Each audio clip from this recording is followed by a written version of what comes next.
So now I finally figured out a way to record this and broadcast it. Once I see some people come on, we'll get started. In the meantime, I will pull up a couple of things here. I literally just woke up like half an hour ago. So bear with me if you are watching. But it doesn't say anyone is yet.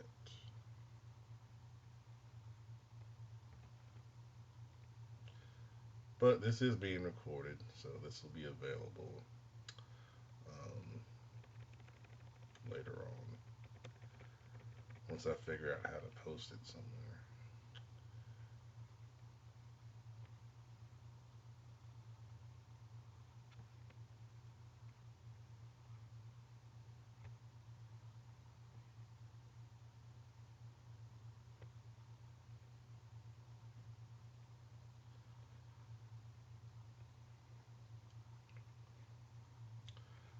All right, well, we're going to go ahead and get started. So, in the tradition that is having music in the background, you guys will figure that one out pretty quick. All right, so basically, what we'll do every week is we're going to go through the past week's games, and I'm going to kind of recap them a little bit, as brief as I can. um, so, in week one, we started off season 8. Can't believe we've actually made it 8 seasons. You know, starting out and wanting to kind of do a league. Um, there were two other people involved when it started. Those two are not here anymore. Really, because they just kind of wanted the glory and didn't want to put in a lot of work on it. But, anyways, that's how we're here at season 8. So, let's jump into week one and take a look at some games that were played. The Cardinals defeated the Dragons 17-14 in what was a close game. We all know the Dragons are formerly the Chicago Bears, and they took over a terrible roster, but stuck with it and have improved some things. But taking a look at this game, there are 5 interceptions between both teams. A couple of guys had some big performances. Lerone Grayson for the Dragons, 8 catches for 103 yards. Luke Wilson for the Cardinals, 4 catches for 119 yards and a touchdown. Defensively, Deion Jordan had a pick. Adrian Amos for the Dragons had 2 picks. And for the Cardinals, Akeem Talib had a pick, and Darian Stewart had a pick. So, hard fought game, low scoring. Cardinals pull it out, but the Dragons have been much improved. They went 9-7 last year and just missed making the playoffs. So, big shout out to them. The Raiders won over the Chiefs in a sim, 59-3. Not really going to talk about that. The Saints, my nemesis, defeated the Cowboys 24-7. Taking a look at that game. Defensively, looks like a really big defensive game. Mark Ingram had 81 yards rushing. Um, Cowboys' Norman Willis did throw 4 interceptions. Um, Brandon Cooks, the leading receiver for the Saints, 4 catches for 86 yards and a touchdown. Defensively, star for the Saints, Jairus Byrd had 2 picks. Jacqueline Williams had a pick. Uche Murphy, young rookie, had a pick. And of course, for the Cowboys, Richard Sherman had a pick. So the Cowboys did bounce back. They had a big win last night over the Bulldogs. I'm just going to throw that in there since it is done. So he got some revenge off of that one. Um, the long, oh, okay, week one, there we go. And a very hard fought game. I remember the guys mentioning that in the chat. The Bills defeated the Black Knights 17-16. Apparently, the Black Knights had the ball late and was driving to get a field goal, but just couldn't pull that off. And I know how that feels, but I'll get into that later. Take a look at the stats. Logan Jordan, young quarterback for the Black Knights, 268 yards passing and a touchdown. His main target was Jarvis Landry, who had 5 catches for 102 yards and a touchdown. Bills didn't put up a lot of numbers on offense, but Dree Archer did have 8 catches for 47 yards, and Kelsey did have a touchdown catch as well. Defensively, standouts: Justin Durant had a pick for the Black Knights. Brandon Watts had a pick for the Bills. Looks like a good, hard-fought division game, so you look for that matchup to really be something to watch going forward here. Also in Week 1 action, yours truly, the Panthers defeated the Huskies 24-10. That was a hard-fought game. I did not pull away in that game until in the fourth quarter. The Huskies run a West Coast offense, a lot of quick passes, short routes. It's something to adjust to when you have a 4-3 defense. You kind of have to do some different things. But Blaine Gabbert was 19-26 for 255 and a touchdown.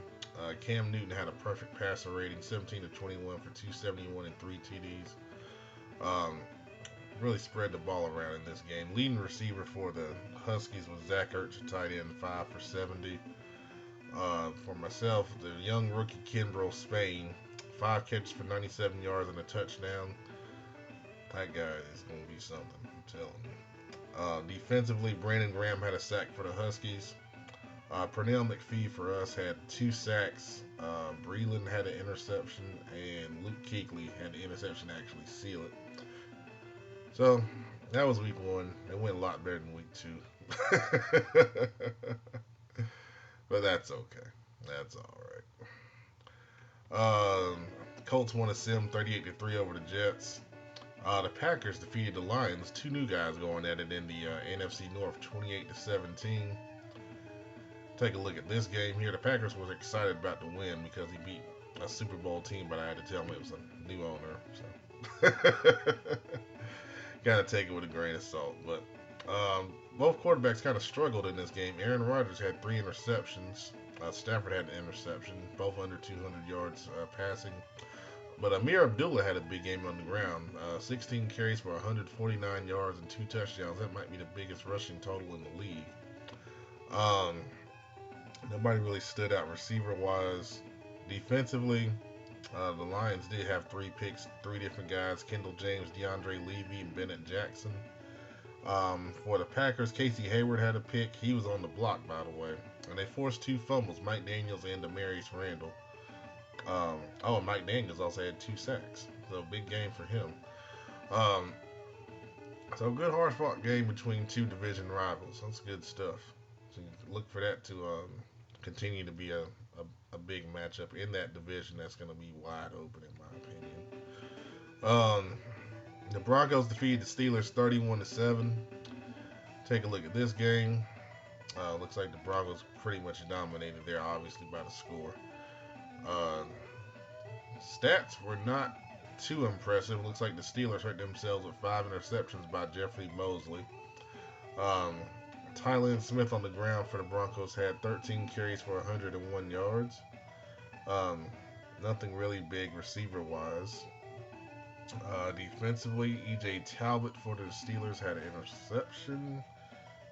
And you had 5 different players with interceptions for the Broncos. Chris Harris, great corner. Deion Peters, Poppy Scott, the popular linebacker, along with Dre Park, another popular linebacker from the draft, and Taylor Cox all had interceptions for the Broncos. A big win for them as they start out 1-0, which is a really good start for them in a tough, what I believe should be a tough AFC West. You never know. Everyone's new over there. Lumberjacks get a sim win over the Texans 42-10. And interesting matchup here. The 49ers defeat the Vikings 35-28. Interesting because Sanzo used to be the Vikings and switched to the 49ers last year when we had some BS happen. But let's take a look at the numbers here. Case Keenum did throw 4 interceptions for the 49ers, but still overcame that for the victory. In turn, Teddy Bridgewater threw 4 interceptions for the Vikings. So 8 total interceptions between both teams. McKinnon on the ground, 52 yards and a touchdown rushing. Big receiver for the Vikings, Mike Evans, 4 catches for 131 yards and 2 touchdowns. For the Vikings, Michael Pruitt, 5 catches for 83 and a TD. Jarvis Wright, 5 catches for 88 and a TD. Defensively, Eric Ryan for the Vikings I'm sorry, not for the Vikings, for the 49ers, had 2 interceptions. Um, Anthony Barr, he's still my nightmares. He had an interception. He's a hell of a player. For the 49, I'm sorry, I'm getting these mixed up. For the Vikings, Anton Exum Jr. had 2 interceptions. Cordell Agers had an interception, and Brandon McGee had an interception. So a good hard fought game right there. It's no shame for the Vikings to lose to the 49ers. He's a very good player. He also lost last night to the Lumberjacks. So it's a hell of a tough schedule to start out with. Those guys are really good players. Continuing on in Week 1 action here. Bengals defeated the Buccaneers 38-22. Big win for the Bengals. Really getting the offense going in that one. Take a look at the numbers here. Andy Dalton, 11-16, 238 for 3 touchdowns. Giovanni Bernard, 14 carries for 108 yards. Looking at the Bucks, Jameis Winston, 14-25 for 200 and a TD. It's like he got hurt or something. Matt Barkley came in and went 6-7 for 146 and 2 TDs. Do we have a quarterback controversy? I don't think so. Bucks had 2 receivers over 100 yards. Austin Seferian-Jenkins, 8 catches for 129. And the rookie, Marvin Graham, 4 catches for 147 yards and 2 touchdowns. Impressive debut for him. Defensively, Robert Ayers Jr. for the Bucks had a sack. For the Bengals, Dominique Easley had a sack. Garrison Wade had a sack. Zach Kerr had a sack. And 3 guys with interceptions: Stephon Gilmore, Martell Walker, and LaQuinton Mosley. So, big win for the Bengals to go on the road and pull that out over the Bucks. New owner over there getting it done in Cincinnati. Browns defeated, that's a sim win, 13-7. Jags over the Bulldogs, 28-24 in Week 1 action. Good game there. Take a look at some numbers here. Blake Bortles, big day, 22-26, 375 and 3 touchdowns. Really getting it done there. He had 2 guys go over 100, and Malcolm Kinney, I remember he's a really fast slot guy, 5 catches for 169 and 2 touchdowns. And Charles Johnson, he picked up in the trade from the Vikings in the offseason, 6 catches for 105 yards. For the Bulldogs, Mariota, 17-27, 216, 2 touchdowns. Big guy, Demaryius Thomas, remember he came over in trade from the Broncos, 3 catches for 101 yards and a touchdown. So getting some threats in that passing game helped them out in this game. For the defense, Jaguars had Sergio Brown, Telvin Smith, both had interceptions along with Quentin Chaney. Larry Webster had a sack. For the Bulldogs, Jonathan Joseph, as old as he is, he's still getting it done. 2 interceptions in that game. And 3 guys forced fumbles: Denor Searcy, Kurt Coleman, and Paul Kruger. But I did remember Coleman got hurt. I believe it was for 5 weeks, so that's a big loss to that secondary for the Bulldogs, unfortunately. But another good interdivisional battle, and it's really good to see that in that division especially. Ravens defeated the Falcons 21-17 on the road in Week 1. We'll take a look at that game there. Anyone figure out the music yet? It's pretty easy. Young quarterback Chris Taylor for the Ravens, 17-26 for 283 touchdowns. Latavius Murray, 16 carries for 101 yards. The big receiving threat was tight end Max Williams, 3 catches for 92 yards and 2 touchdowns. For the Falcons, they had some trouble throwing the ball. Looks like a backup guy came in, Jimmy Torres, 8-21 for 168. They did have, of course, Julio Jones, 3 catches for 94 yards. Defensively, Myron Hart had a sack for the Ravens. Xavier Gooden came over in a trade from me, had a sack. And Captain Munderland and Chioke Irvin had interceptions for the Ravens. Brandon Flowers did have a pick for the Falcons, and Alec Ogletree forced a fumble. So For the Falcons to be competitive against the Ravens in that game is a good sign for them. I think the Ravens are a good team, and I think the Falcons are kind of behind the eight ball because they kind of missed off season except for the draft, and they got some work to do to kind of catch up a little bit. Um, Redskins won in a sim over the Giants 35-31. And the final game of week one, the Seahawks defeated the Rams 28-3. So we'll take a look at that game there. Of course, Russell Wilson had a nice game 14-17, 289, and two touchdowns. Um, for the Rams, Rylan Mason kind of struggled 17-31 for 195, three picks. I remember Jimmy, the Rams owner, wasn't too happy with him. But he's a good quarterback. He'll bounce back. For the Rams, Tavon Austin, the leading receiver, 5 catches for 64 yards. For the Seahawks, Dez Bryant. Big trade between the Seahawks and the Cowboys. Dez Bryant went to Seattle. Richard Sherman went to Dallas.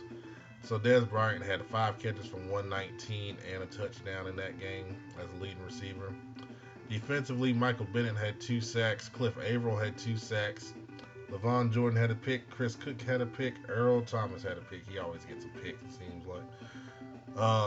For the Rams, Penny O'Neally had a pick, and Marcus Gilchrist had a pick. So, tough game for the Rams to start out, but, they'll bounce back. They won the Super Bowl. They'll be okay. So, that's week one action. I'll briefly take a look at week two. I won't go into as depth, but the Lumberjacks defeated the Vikings 34-21 last night. Cowboys defeated the Bulldogs 37-0. And the Redskins moved to 2-0 with a 2014 win over the Jaguars. And what was probably the game of the night, which didn't stream for whatever reason. I tried, wouldn't connect. The Ravens defeated myself 21-20. It was a good game. It was been a good game to watch. And at the end, I ran out of time.